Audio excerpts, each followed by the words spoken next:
All right. So this is what I know so far. I don't know much about this guy. And anything I do know comes from videos that I've watched and speeches that he's made. But I can tell the persona of a person by their presentation. And from the looks of it, this Nfac character, Grandmaster J, is not to be trusted. Whether or not he's an agent or if he's just disorganized and chaotic. Either way it goes, he's not safe.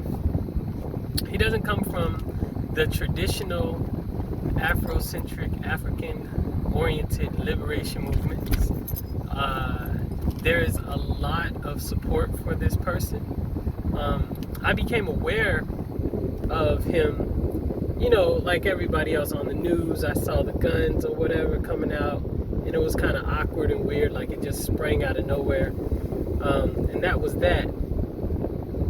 Little bits and pieces and whispers around the net, but in the feed, and I would just scroll through and not see him. But I was watching Black Ice TV, right? And I saw somebody in the comment section try to advocate for the NFAC. And that made me suspicious. The person's comment specifically was, you should check out the NFAC. They're having branches in different countries, and they're growing like wildfire. They're about the liberation of the people. You should join them. That's weird. That is a weird comment in the conscious community, because there is a specific pattern by which people engage in discussion and with each other in the conscious community.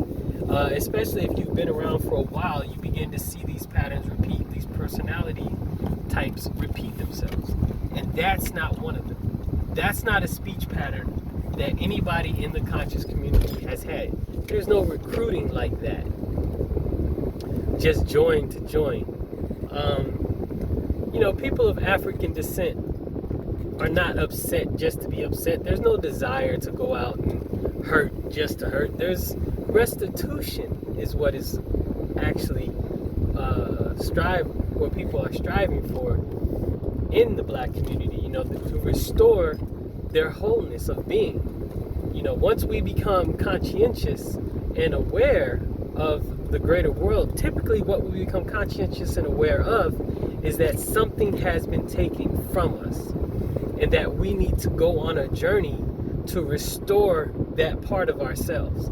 Now, take that something, call that something X, and replace it with whatever.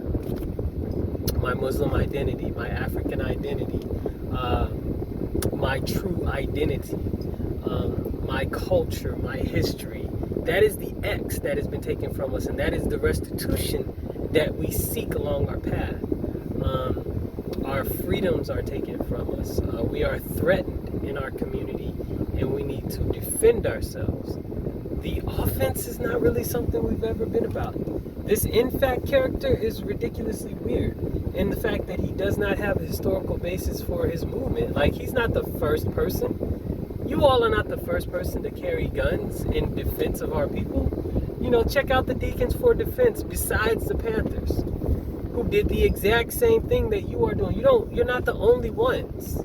So get that and scratch that from your mind. Understand you come in a tradition. Your rhetoric is too hard and too uninformed. But it's questionable. That's the question. That's the part about it. Your activities are questionable. Why do you have people in your in the feeds of other people recruiting? Number one. Number two, why is it that most of the people that support your movement, I see a lot of them have Hebrew Israelite names? Why are you trying to pin violence on the Hebrew Israelites, making them a target? These are real questions. So if you're real, then you're a little bit fluky. You know what I'm saying? Why are you sitting behind Trump in 2016, you know what I'm saying, playing security for this guy, running for president against the guy? Then, next thing you know, you're in this Black Lives Matter speech, you know, claiming love for everybody, which is the right way to do it. And next thing you know, you come out talking about, we're gonna shoot until we get ours. Bro, you're erratic. You're sporadic. You know, you have this militant persona, you know, this aggressive Heru type energy that people gravitate towards, but you're dangerous, bro. The Nfac is dangerous because it's unstable. It's not well thought out. It is reactionary and not actionary. Be careful about joining these people. Be careful about being with these people. This is something weird. This is very weird, in all honesty. You know what I'm saying? That's what I will say. If he's not an agent, then he's unstable. He gave a speech the other night, and his analysis was off. We are talking about you infiltrating the black community, not infiltrating your own organization.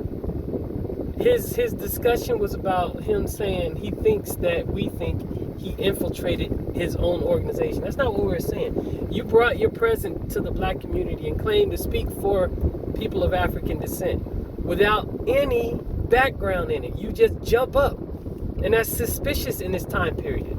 There was another group that just jumped up with guns, and they were all paid actors. Earlier on, I think this was like in June or something, July. And the question is, are you a paid actor? Because that's what it looks like. From everybody that's talking about you, that's what it looks like.